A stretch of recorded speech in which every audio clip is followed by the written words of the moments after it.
Resolution 1970 includes an arms embargo, asset freeze, and travel bans for longtime Libyan leader Muammar Gaddafi and his associates.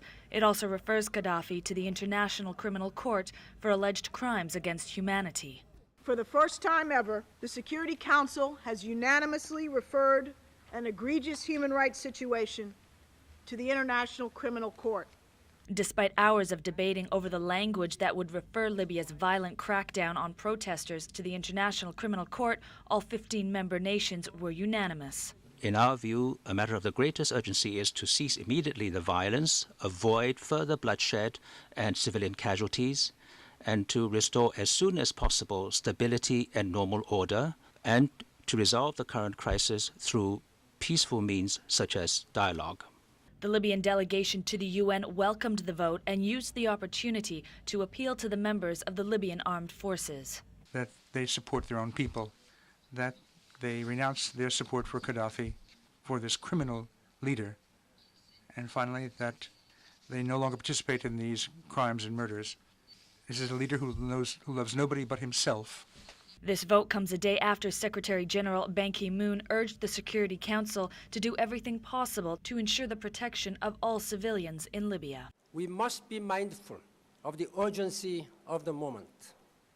In these circumstances, the loss of time means more loss of lives. This is a time to act. Libya's ambassador to the UN, Mohammed Shalgam, also pleaded with members of the Council to save his country. Muammar Gaddafi and his sons are telling the Libyans, either I rule you or I kill you. Please, United Nations, save Libya. No to bloodshed, no to killing of innocents. We want a decisive, a rapid and a courageous resolution from you. This was followed by a teary embrace by Libya's Deputy UN Ambassador Ibrahim Dabashi. The UN estimates more than 1,000 people have died since the revolt began on February the 15th.